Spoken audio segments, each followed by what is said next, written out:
Hey guys. This is Yuruzi and I bring to you part 3 of What If Naruto Have Artemis Inside His Soul. When her fight with Atlas is interrupted by Luke using the power of Kronos, Artemis, goddess of the hunt and moon, finds herself in the apartment of a familiar whiskered blonde. Low on power, badly hurt, and possibly being hunted, the huntress decides to hide inside the most unlikeliest of places, Naruto's soul. Only one problem, she isn't alone in there. Hit like and subscribe if you like this one, and also please check the author in the description. This part will cover chapters 14 to 16. Let's start.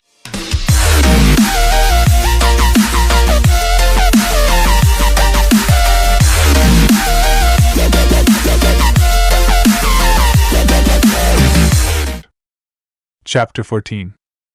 Last time. Huh, sounds like some purse sap broke the golden rule. The one on the left said. Someone was dumb enough to take the last dango from the break room? Asked the right one. No, you dingus, never admit you had sex on a mission. Oh. Man, what a moron. And now, Naruto's apartment. Ow, Naruto whimpered as he flopped into his recliner with a bag of ice hugged to his crotch. By Kami, this hurts. I never want to go through this again. Agreed, Artemis said from her own seat with Tisho on her lap, gently swatting the Lamia's hands whenever she tried to fiddle with the new braces in her mouth. She'd forgotten to sever her connection to Naruto's senses while Tsunade had done the tests, so she'd ended up feeling the whole process as well. I'd rather go on a shopping with Aphrodite again than repeat that experience. As soon as this thought passed through her mind, the moon goddess paused when she felt an odd tingling sensation in her chest. Thinking it was Taisho's tail tickling her, she instinctually reached up to brush it away, only to blink in confusion when she felt nothing there. Looking down, she confirmed that the small snake girl was still on her lap like she thought, but her tail was neatly curled up underneath her with the end being used as a headrest. Before she could contemplate this oddity for long though, her attention was drawn away by the sound of the window sliding open. Hello Gakis, Jiraiya said boisterously while he casually hopped into the apartment and did a silly pose. Did you two miss me? Oh great, this idiot, just what I needed right now. Artemis thought sarcastically, fixing the old man with an irritated glare. Ugh, what do you want, Ero-sennin? Aren't you supposed to be out spying on people or something?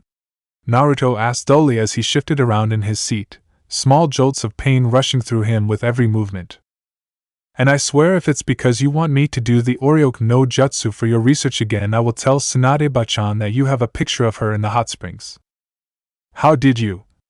Jiraiya stumbled on his words as he tried to regain his composure. Nothing like that, Gaki. I'm actually here on business.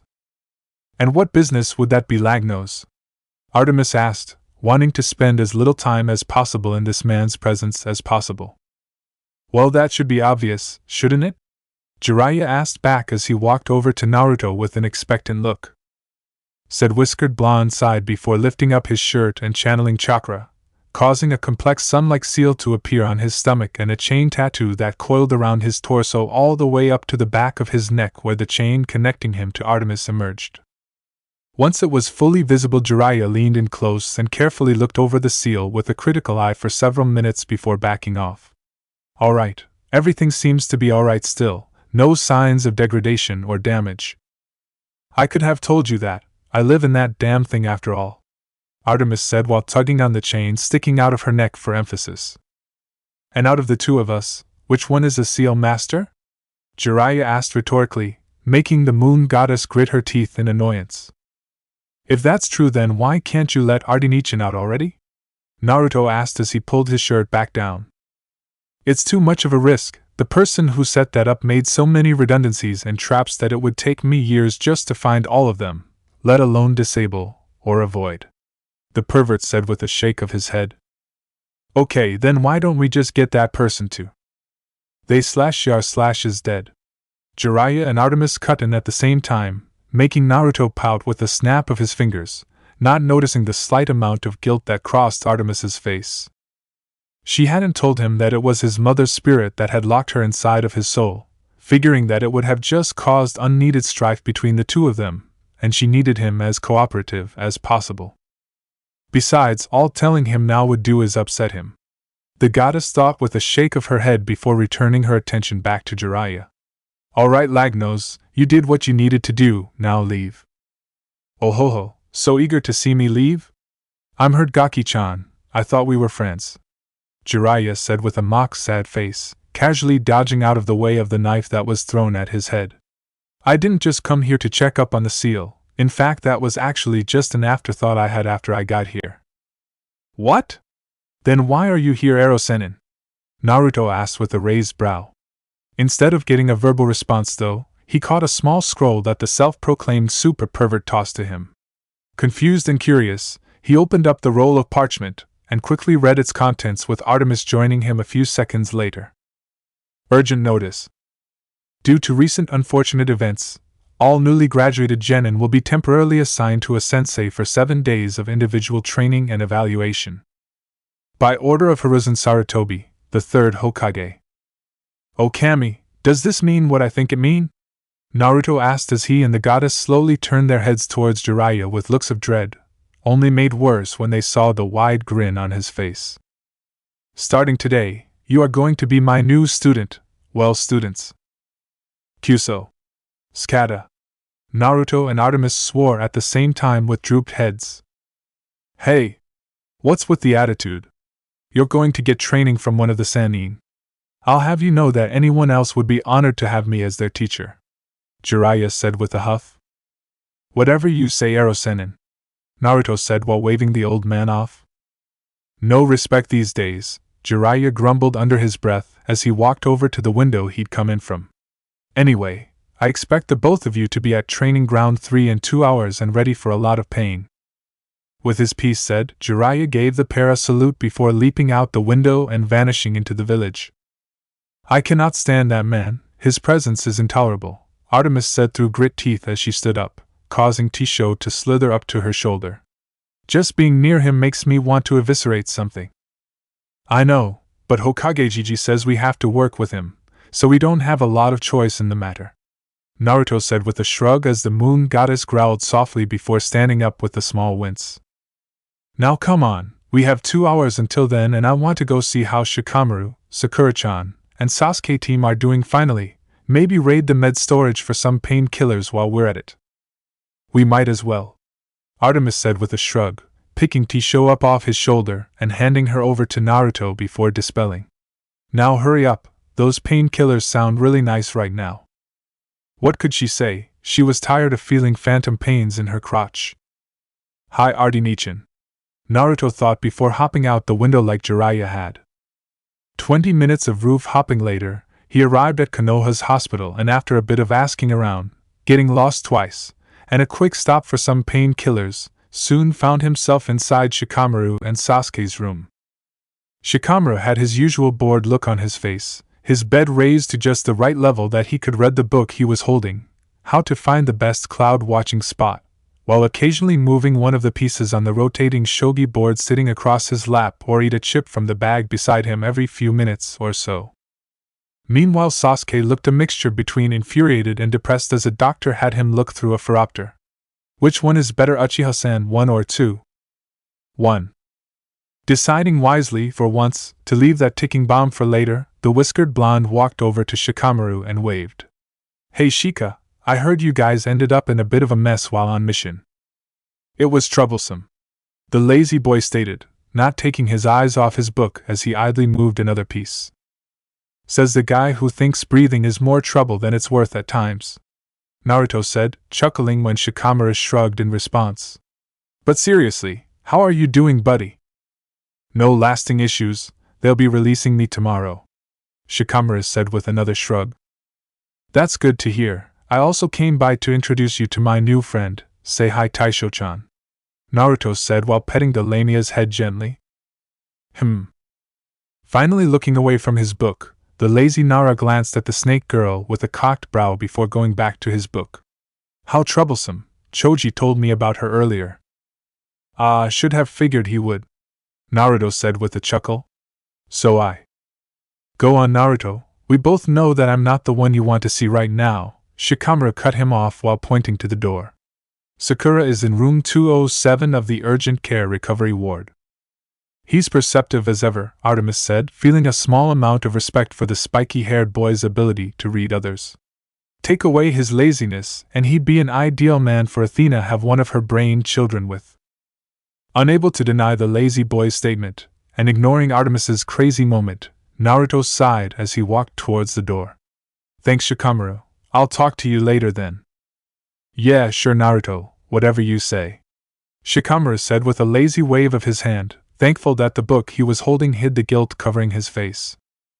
Later, team, good luck with whatever it is you're doing, Naruto said unsurely, not having a clue at what that weird-eye device Sasuke was looking through. Said broody team responded by flipping Naruto the bird, getting the whiskered boy to chuckle as he left. Back in the hallway, Naruto walked to the other side of hospital where UCR was and after a bit more looking around found the room Shikamaru had told him was Sakura's.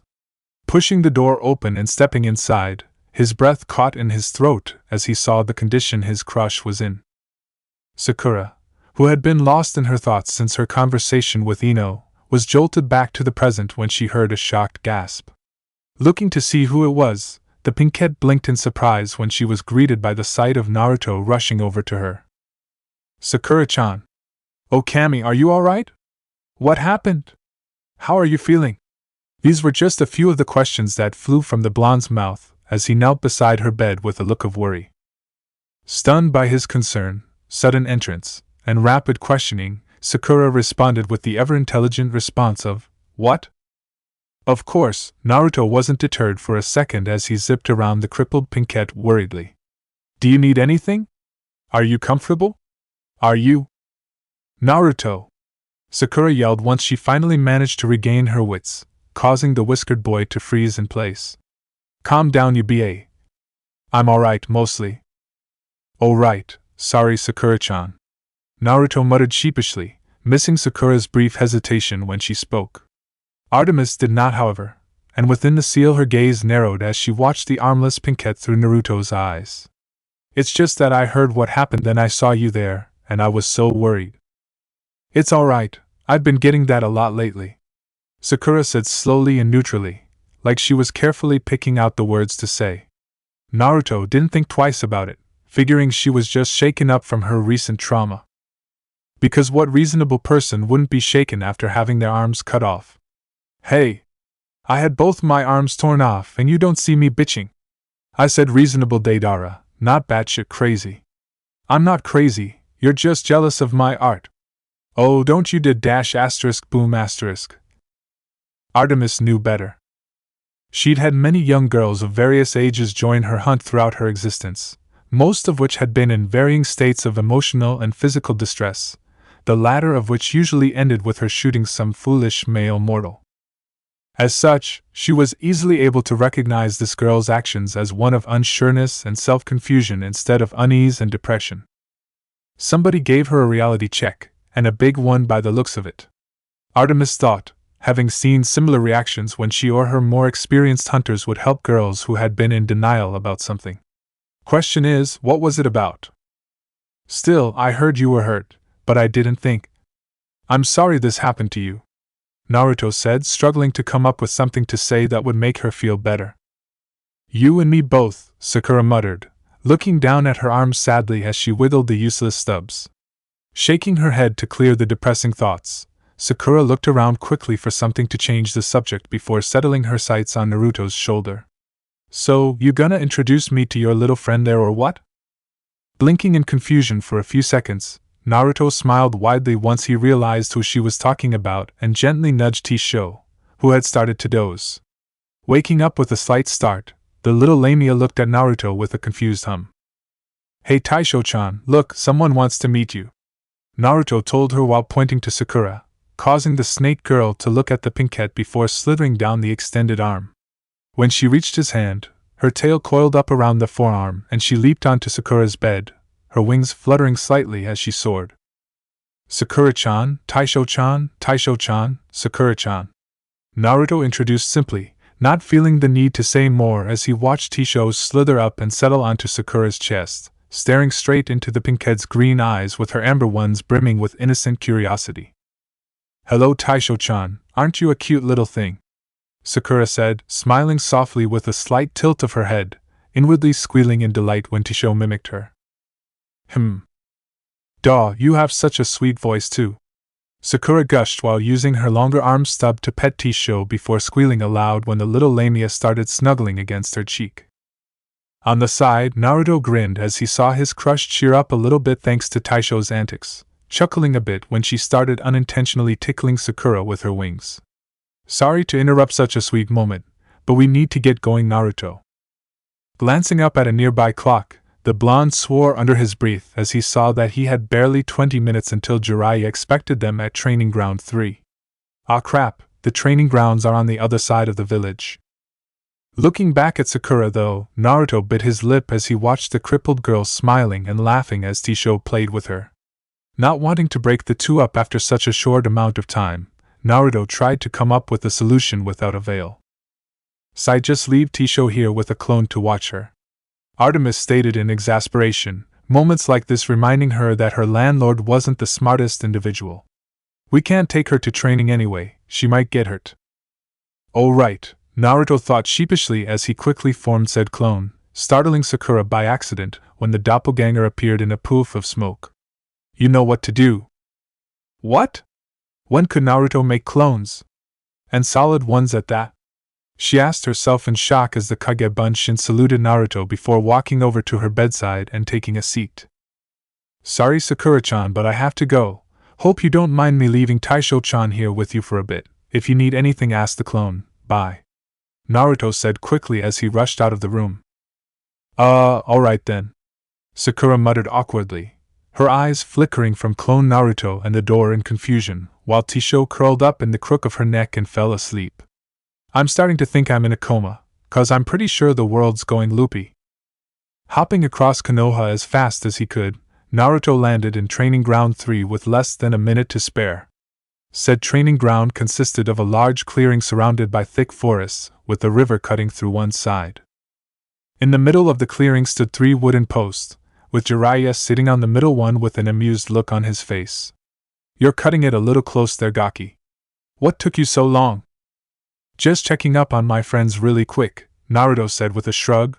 "Now what kinda training are we doing, Erosen? Fighting? New jutsu?" "All in good time, Gaki, all in good time," Jiraiya said while hopping off the post, landing beside the whiskered blonde with a goofy grin as he patted the boy's back. "But first, I've been hearing rumors that somebody got to have a little fun with a princess while on mission." "Ugh, not this Kyuso again." Naruto groaned in annoyance while sending the old pervert a withering glare. "I'll say it once, and only once, do not ask or else." "Oh come on Gaki, you gotta tell me something, just a few details," Jiraiya begged as he pulled out a notepad and pen. "What did she look like? Did she have big boobs? How long did you two go at it? What positai hey, where are you going?" "To Tsunade-bachan's place. Let's see how she likes those pictures of yours," Naruto yelled as he bolted off, causing Jiraiya to gain an alarmed expression before giving chase. "No! Anything but that! I warned you, Erosenin." Jiraiya learned 2 things this day. It is physically possible to tie a person into a knot, and Uzumakis do not bluff. Chapter 15. Last time. To Tsunade-bachan's place. Let's see how she likes those pictures of yours, Naruto yelled as he bolted off, causing Jiraiya to gain an alarmed expression before giving chase. "No! Anything but that! I warned you, Erosenin." Jiraiya learned 2 things this day. It is physically possible to tie a person into a knot, and Uzumakis do not bluff. And now. In the middle of Training Ground 3, Naruto stood amidst a plethora of chopped-up logs with the dancing lunar blades in hand, his breathing ragged and sweat dripping from his brow. Staring at the only intact chunk of timber still standing, the blonde raised his arms as his daggers gained a soft blue glow before swiping at the wood several times in a split second. When he stopped, nothing seemed to happen at first, but after several seconds thin lines appeared in the log before it collapsed into a pile of blocks. Hearing a rustle, Naruto turned his head to the side to see Jiraiya limping towards him with several parts of his body covered in bruises or bandages. "Not bad, Gaki. Looks like you're starting to get this exercise down finally, the old man said while picking up one of the chunks and examining it thoroughly. Pretty jagged still, but certainly better than that butchery work you did the first few times.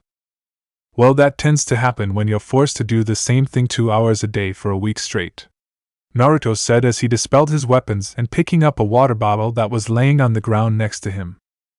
For the past week, Jiraiya had been putting Naruto through an aggressive exercise schedule that focused on improving the whiskered blonde's chakra control and physical conditioning up to the self-proclaimed super pervert standards. This meant several tedious hours of water over a boiling hot spring, weight training with boulders, taijutsu spars that generally ended with Naruto embedded into the earth, and chakra manipulation such as what he was doing a second ago.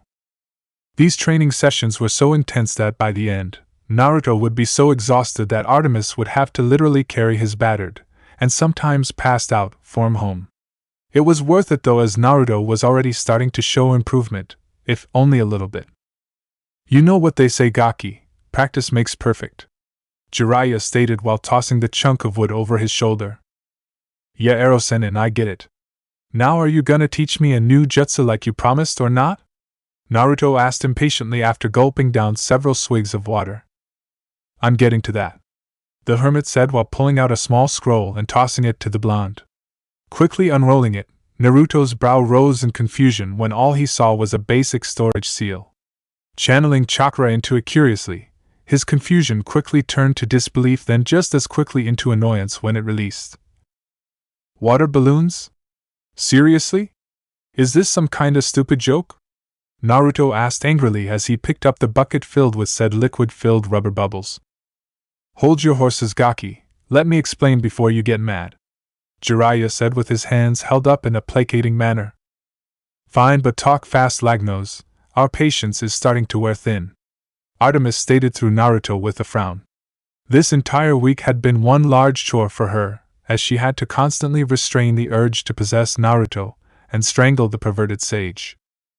Especially since the man spent 90% of his time peeping on women and or writing smut, only stopping long enough to give Naruto his next task. Relax, Gaki-chan, I'm getting there, Jiraiya said calmly, making Artemis give a scowl of annoyance that Naruto kept when she retreated back into the seal. These here are part of the first step for learning this. As he spoke, the hermit held out one of his hands as a surge of chakra expelled from it, and immediately started to condense above his palm. In just a few seconds, the energy had formed into a spiraling blue ball of energy roughly the size of a baseball that Jiraiya promptly smashed into the ground, creating a large crater beneath his feet. Rasengan! Okay, you have my attention, Naruto said, drooling slightly at the prospect of learning such a technique. Good, what you just saw is called the Rasengan, an A-rank ninjutsu for very obvious reasons, as you can see, Jiraiya said as he stepped out of the hole he just made before grabbing one of the water balloons. There are 3 steps to learning how to use this technique, the first of which is to pop one of these by spinning your chakra inside of it, like so. Suddenly the balloon in his hand started to bubble wildly until it burst, launching water and rubber everywhere. Once you manage to do that, come find me and I'll show you the next step. Now if you'll excuse me, I have some research to attend to, Jiraiya stated with a perverted giggle before vanishing in a plume of smoke, leaving Naruto and Artemis alone in the field. Whatever you say, Ero-sennin, Naruto muttered as he sat down on the ground with a huff and grabbed one of the balloons. This had better not be a stupid joke of his. I doubt it is, perverted idiot that man may be, poof, but he seemed to be speaking honestly about this exercise, Artemis stated as she possessed a clone Naruto spawned for her and took a balloon for herself. Let's just get this over with, it shouldn't take us that long too. Several hours later. Why won't this fucking thing pop? Artemis yelled in irritation while glaring at the water balloon in her hand as it sloshed from side to side. I don't know, Naruto yelled back, equally frustrated from the lack of progress. Finally, his anger got to be too much and he accidentally squished the balloon. Groaning in annoyance, he shook the water off before flopping onto his back. I think we should call it a day, it's getting pretty late and we're getting nowhere right now. Agreed, the goddess said while tossing her balloon over her shoulder and allowing herself to dispel. Besides, we need to go pick up Tisho.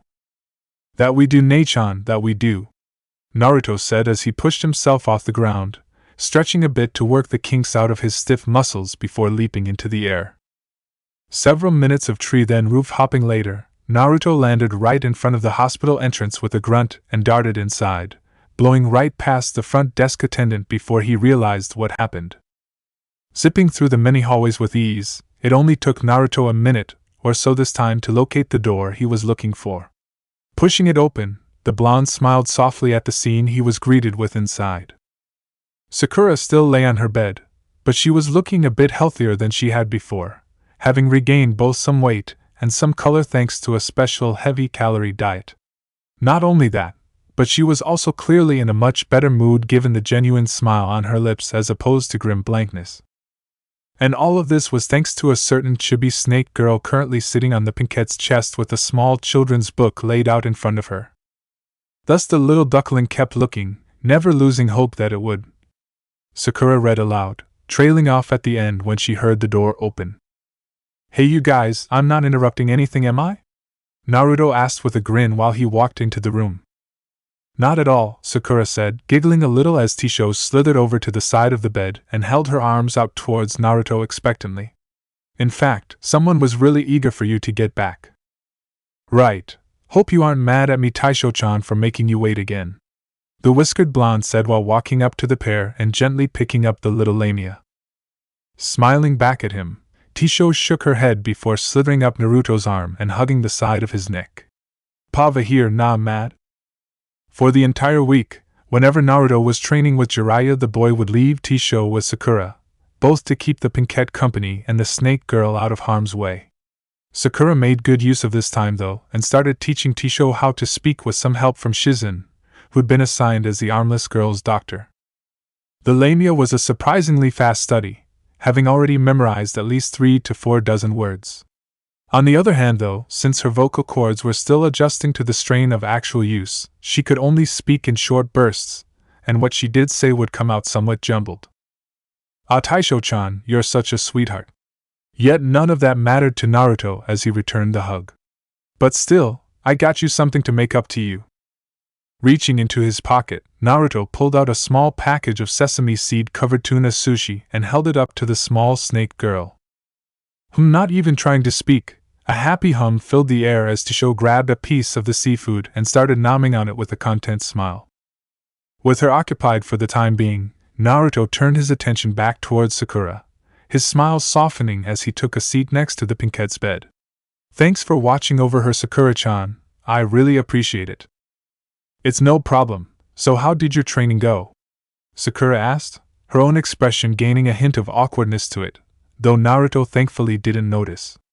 Ever since Ino's little outburst towards her and Naruto's subsequent frequent visits, the Pinkette had began to see what her frenemy had been talking about. Sure, Naruto still had his annoying and or idiotic moments that grated on her nerves, such as him speaking so informally with the Tsunade Senju, but they were a lot less frequent than she thought they would be. Not only that, but Naruto's honest concern and dedication for her well-being and was simply astounding to her now that she'd bothered to pay attention. He'd get her favorite foods whenever she felt hungry, did his best to keep her company so she wasn't lonely, and got her whatever she asked for without hesitation. He'd went out of his way this whole week to make sure she stayed happy. And she didn't understand why. She'd done nothing but insult him, ignore him, make fun of him, and beat him up for as far as she could remember knowing him. Yet despite all that, he still sat before her, happily telling her how his day went while gently petting Taisho's tail. It just didn't make sense to her one bit. Then Ero-sennin copped out again to go peeping, leaving me and Nei-chan to figure out the first step for ourselves, Naruto said with an annoyed huff as he got to the end of the story. Ardine is still pretty steamed at him. Understatement, Artemis said dully. That man is lucky that I am trapped inside here, otherwise he'd be enjoying a new life as a jackalope. I can imagine, Sakura said while sitting up, frowning a bit as she thought of the hermit, well aware of both his status as a Sannin and his infamy as a proud pervert. Well, Artemis-san, my condolences for having to deal with that. On the 3rd day of the week, Naruto had accidentally let his condition slip when he mentioned Artemis while was telling Sakura about how his day went. When the pinkette naturally became curious about this Ardine, Naruto soon caved and told her about the goddess currently living inside his soul. Your words are appreciated, Artemis said, briefly taking control to give Sakura a nod of gratitude. So how are you doing? Naruto asked, getting Sakura to smile once more. Pretty good actually. Shizen-sen said that she and Tsunade-sama have almost gotten a set of workable prosthetics made for me. Inspired by Suna's puppet users, the two medic Nin had come up with a set of wooden arms with special chakra-conductive cords lined inside. In theory, these could be attached to Sakura's stumps and her chakra set to flow through them, thus allowing her to manipulate them like real arms. This would allow the pinkette to at least gain some normality in life, such as being able to feed and bath herself without assistance. Really? That's great news, Naruto said while pulling Sakura into a hug, one that she allowed for a whole 5 seconds before shaking him off, a new record. Don't get too excited, Naruto. It'll still be at least another week before they are even ready for testing, the pinkette said with a roll of her eyes before grinning somewhat mischievously. Now, what's this I hear from Ino about a second date you have planned with Hinata? Oh, for the love of… It's not a date! Naruto exclaimed in exasperation as he slumped into his seat. Yesterday, the whiskered blonde had run into his shy brunette friend while shopping and after a bit of back and forth ended up agreeing to meet up at the former's apartment tonight to catch up on recent events. Unfortunately, Hinata had gone back to Mrs. Yamanaka for advice and a certain gossip-happy blonde had overheard their conversation who then proceeded to tell Sakura, having gotten somewhat over her anger with the pinkette over the course of the week. Giggling loudly at Naruto's reaction, Sakura fixed Naruto with a knowing look. Oh really? Are you not having dinner with her tonight? Well yeah. And isn't said dinner going to be at your place? Yes, but… Then it's a date, Sakura stated victoriously as she settled back down on her bed. Speaking of which, you should get going soon or you're to be late. Grumbling under his breath, Naruto glanced at the clock hanging on the wall before standing up and walking off, Tisho waving goodbye over his shoulder. Once they were gone, Sakura giggled softly with a slight shake of her head. Now I get why Ino loves to do that with people, that was funny as hell. 20 minutes later, Naruto's apartment. Why does everyone keep insisting that me and Hinata are dating? Naruto asked as he made some bear meat stir-fry, Tisho still sitting on his shoulder only now chewing on an apple slice while occasionally holding something for Naruto with her tail. I mean, can't a guy and girl hang out together without everyone assuming it's a date? Only if the male and female in question are related, although that isn't always true at times. Artemis stated bluntly as she sharpened an arrowhead, adding the last bit since her family wasn't exactly shy about incest. Hell, her father was married to his sister for crying out loud. Giving the goddess an odd look, Naruto instinctually scooched away from her slightly as he finished cooking and started divvying up the food. Okay then, if you say so. Noticing his odd reaction, Artemis raised a brow in confusion, before palming her face with a light blush of embarrassment, as she realized how easily misunderstood her words could sound out of context. Before she could try and clear that up though, a soft knocking echoed through the air, causing the siblings to turn their attention to the front door. That's gotta be Hinata now, Naruto said, quickly setting the served plates and Tisho on the table before walking towards the door and pulling it open. Hey Hinata-chan, you're just in Tiedeithio. Naruto trailed off mid-sentence, his jaw practically hitting the dirt as he stared out his open doorway with bugged-out eyes, or more specifically at the person standing in front of it. It was indeed Hinata like he thought, but that is where what he was expecting ended and surprise hit like a semi-truck. Instead of her usual cream-colored jacket and blue short pants that he was used to seeing her in, the shy Hyuga was wearing a lovely violet sundress with matching sandals while a soft mauve flower was resting just above her left ear. The lavender-eyed girl herself was blushing bright red as she fidgeted slightly under her crush's gaze. Hello and Naruto-kun, and may I see come in? Snapping out of his stupor, Naruto nodded his head rapidly while moving to the side, his voice refusing to work at the moment. Looks like somebody is finally pulling out all the stops. Artemis thought with a cocked brow when she saw Hinata, easily able to figure out why the normally shy and reserved girl was dressed as such.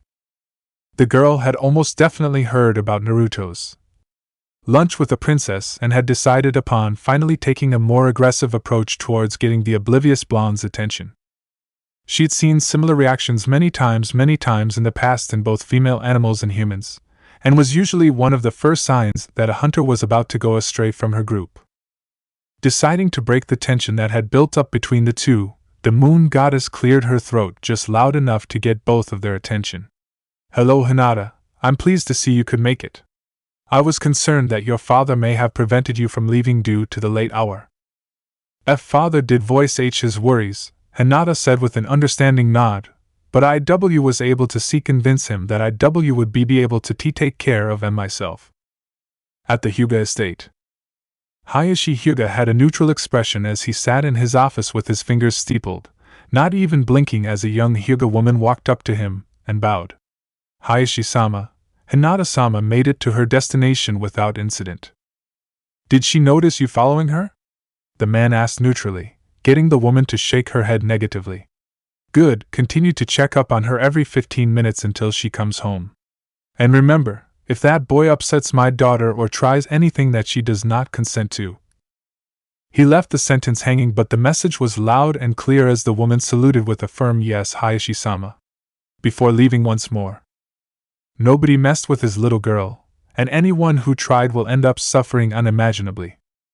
Back at Naruto's, Naruto shivered slightly as a cold feeling of dread ran down his spine, before looking around in confusion at what caused such a feeling. Not finding anything to explain the sensation, he shrugged it off for the time being and returned his attention back to Hinata, who was still making some small talk with Artemis. "Your dress is lovely, is it new?" "And no, it's actually one of my mother's old dresses." "Ah, well, I'm sure she would have been very pleased to see you in it. It suits you well." "You really think so?"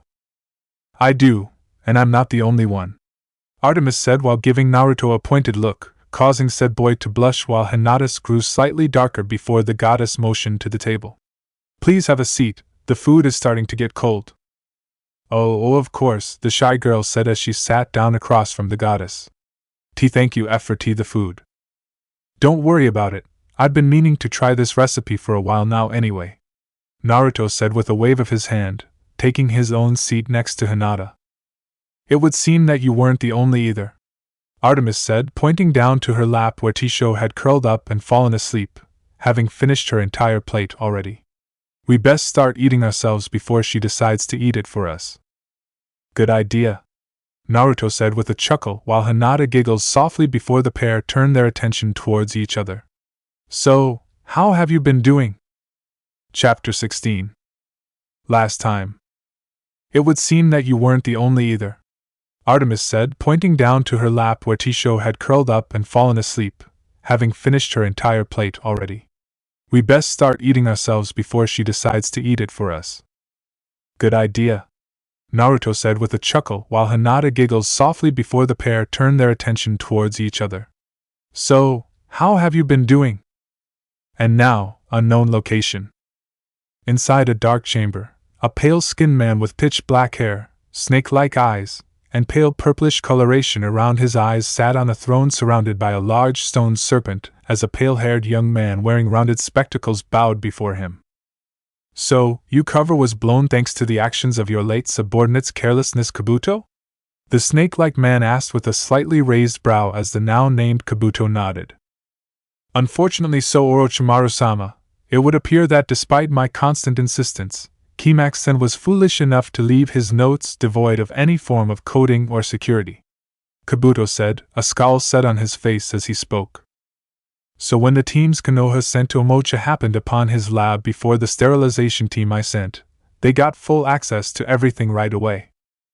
Humming lowly at these words, Orochimaru steepled his fingers as he leaned back into his seat. "That is most unfortunate. This puts a hamper on my plans for Konoha, which already has enough problems if what you've told me of Sasuke-san's condition is true." "Indeed, Orochimaru-sama," Kabuto said while bowing his head again. Orochimaru was a man of great ambition, the main of which was to learn all there was to about the world, particularly ninjutsu. To help achieve this goal, he'd intended to acquire Sasuke for his Sharingan eyes, which could copy any technique they saw that wasn't based on a bloodline. The damage was mostly fixed by Tsunade-san and her apprentice, but his Sharingan is now stuck in its semi-mature state with less than a 3% chance of full recovery. Ah, such a shame, and I had such great plans for those eyes.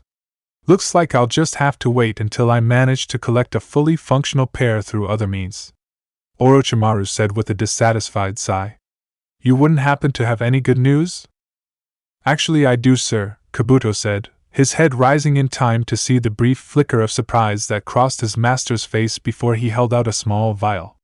Before the Hokage increased security, I was able to both successfully implant a new mole into Konoha and swipe this from the hospital's deep storage during my escape. Accepting the vial, Orochimaru smirked as he read the kanji written on the side. I knew there was a reason I kept you around, Kabuto. Even in the face of these unexpected circumstances, you never failed to both surprise and please me. I live to serve you, Orochimaru-sama, Kabuto said proudly with another incline of his head. And if I may be so brazen, I do believe I have an idea that could help us overcome those unfortunate setbacks you mentioned. I'm listening, Orochimaru stated as he carefully tucked the vial away inside a hidden pocket of his vest.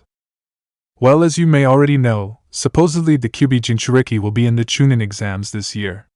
And it would be most unfortunate for Konoha if something unexpected happened to said Jinchuriki during the second stage, would it not? The mad grin on Orochimaru's face was all the answer he needed. Konoha Training Ground 10. Is Naruto alright? Ino asked as she, Choji, Asuma, and Anko, who was holding a napping Tisho since she would be looking after the Lamia for the day since Sakura couldn't, looked down in worry and or confusion at the whisker-faced boy. He was sitting against a tree with a shocked expression frozen on his face, staring towards the sky with glazed eyes and red handprints on both cheeks. Beside him, an exasperated Artemis stood rubbing her forehead. He's fine, just recovering from a rather unexpected big surprise that happened last night, Artemis said dully, shaking her head as she remembered what happened. Flashback, last night. This was a great night, Hinata-chan. We should do something like this again sometime, Naruto said as he opened the front door for the Bluenet. Why yeah, I agree, Hinata said with a small nervous smile as she shuffled past her crush and into the hallway before looking back towards Artemis, who was seated back in one of the recliners sharpening an arrowhead. I mean, as long as that's okay with you, Artemis-san. I don't mind, it is rather nice to have some female company to talk to, the goddess said while looking over her work with a critical eye. Naruto may be one of the few males in existence that Artemis could truly say she liked, she still preferred to hang out with members of the fairer sex. See, no problems, Naruto said with a wide grin before yawning deeply and rubbing one of his eyes. But let's talk about that more later, it's getting pretty late, and we both got team training tomorrow. Good night, Hinata-chan. With that said, he started to close the door, but was stopped halfway through when Hinata's hands shoved it back open with a meek shout of W8. What's wrong, Hinata-chan? Did you forget something? The whiskered boy asked, his head tilting in confusion while he watched the shy girl fidget, her face a bright embarrassed Hinata red, patent pending, as she seemed to be coaxing herself up for something. Hello? Hinata, what the? Naruto was cut off mid-sentence as the lavender-eyed girl gained a sudden look of courageousness and grabbed the front of his jacket. Artemis paused in her work as she noticed the complete lack of sound coming from the doorway. Peering in that direction curiously, honest shock spread across her face at the sight she found herself viewing. Hinata was pressing her lips right up to Naruto's, her eyes gleaming with pure excitement and happiness even as steam was literally erupting from her head like a geyser. Finally, after what felt like an eternity, in reality 2 minutes, the shy girl broke the kiss and practically teleported away from how fast she ran, leaving a trench in the floor from the speed she was moving as a high-pitched squeal rang out. Breaking out of her stunned state after a few more seconds, Artemis adopted a dull expression as she stood up and walked over to Naruto's unmoving form. As that lazy friend of yours would say, you are an extremely troublesome blonde, she said before smacking her landlord across the face in an attempt to snap him out of his shock, only to end up sweat dropping as he fell over like a statue, even swearing she could hear a ceramic shattering sound when he hit the floor. End flashback. Ever since then, Naruto had been completely frozen in shock, even after Artemis smacked him a grand total of 101 times and gave him a 3-hour-long ice-cold shower. She could only imagine how Hinata herself was doing right now. Training Ground 8. Well, somebody seems to be in a good mood, Kiba said as he, Shino, and Kurenai arrived at their regular training ground to find Hinata already enthusiastically practicing her clan's signature gentle fists with a bright smile. I wonder what happened. So am I, Kurenai muttered with a raised brow, extremely curious why her normally shy and withdrawn pupil was suddenly acting like she could take on an army single-handed. Back to Artemis and co. Oh, well, try doing something that is just as or more surprising to him, that supposedly does the trick, Ino said, having heard of people being stuck in shock through the grapevine. Worth a try, I guess, Artemis said with a shrug before randomly taking Tisho from Anko and whispering something into the scantily clad Kunoichi's ear that made her eyes widen briefly before a mischievous grin spread across her lips. You really want me to do that? She asked, getting a nod from Artemis while the others wondered what exactly Artemis said. Well, I'll admit that sounds funny as hell, but what's in it for me? I'll give you double the dango for babysitting Tisho today, and tell you exactly what happened to leave him in this state, Artemis offered, getting Anko to hum in interest as she considered the deal. All right, but tell me what happened first, the purplet said after a minute, getting another nod from the goddess before whispering in the former's ear again. By the time she finished 30 seconds later, Anko's whole body was shaking as she struggled to suppress the laughter that wanted to escape her. Wahaha! Oh my Kami, that's priceless! Wahaha! She failed badly. Whilst the dango-loving woman rolled on the ground howling in laughter, Ino felt her own curiosity skyrocket as her gossip radar was ringing at full alert. However, despite how much she wanted to simply wring the information out of Artemis at that very moment, the platinum blonde restrained herself. She knew that if she tried to push for the info, the chained goddess would either give her another of those terrifying looks that would haunt the gossip queen for days, and make her crave carrots for some odd reason she still didn't understand, or would lay her out on her ass, just like she did last time Ino got too pushy. Never again, Ino thought with a shiver as she remembered that particular incident. It had been while she was at Naruto's garden for the first time, and she'd wanted to get to know more about both Naruto and Hinata's relationship and about Naruto in general after the surprising she'd found upon her visit. She tried the same thing she did in the alleyway with Naruto, and Artemis didn't take too kindly to it, at all. Once she'd finally managed to get her laughter under control, Anko got back up to her feet with a Cheshire grin as she turned to Artemis, who was busy trying to coax a now-awake Tisho back to sleep. Man, that was the funniest thing I've heard all week. You have definitely got a deal, Gaki. Then would please hold up your end of the bargain already? The goddess demanded somewhat impatiently, her eyebrow twitching a little when the purplet ruffled her hair playfully. You got it, Anko said before walking over to where Naruto was sitting and hoisting him up to his feet. I hope you've got a sweet tooth, Blondie, 'cause you about to get some sugar. With this statement made, Anko pulled Naruto into a kiss, and not just some simply lovey-dovey just lips kiss. Oh no, this was Anko Mitarashi we're talking about, and she either goes all the way or not at all, proven by the slight wiggling of Naruto's cheeks. It did the trick though, as Naruto lost his glazed gaze before the whiskered blonde blinked a few times in confusion when he found himself staring into a familiar pair of pupilless brown eyes and felt something soft and spongy wrapping around his tongue, causing the small appendage to wiggle reflexively. Once his brain finally caught up with what he was seeing though, Naruto's eyes practically popped out of his head from surprise before he jerked away from Anko, breaking the lip lock with a loud pop and a gasp. Gah! What the hell are you doing, Anko-san? He demanded as he squirmed around uselessly in the woman's grasp. Just doing a quick favor for someone, Anko said while letting the blonde go, causing him to land on his ass with a grunt and shoot her a dirty look. You're not a bad kisser, by the way, not superb but definitely pretty, got some talent. His face turning red at these words, Naruto sputtered out several incoherent sentences, making Anko chuckle as she took the once again napping Tisho back from Artemis. This has certainly been a fun way to start the day, but it's time for me to get going. Ciao! The purplet said with a wide grin before her, and Tisho vanished in a swirl of leaves, leaving Naruto a stuttering mess that only stopped once Artemis pinched his cheek with a dull look and pulled him up to his feet. Why couldn't I have a normal team? Asuma asked himself quietly with a sigh before clearing his throat loudly to get the group's attention. Well, now that excitement is over with, I have some big news to share with you all. Is it a mission? Choji asked, being the least affected by the odd series of events that had just transpired. No, but good guess, Asuma said before pulling out 3 packets of paperwork and handing them to his students. The actual news is that all of you have been nominated for the Chunin exams that will be starting tomorrow at 11 a.m. What? Ino exclaimed, making Naruto and Choji jump from the sudden yell. The Chunin exams. Seriously?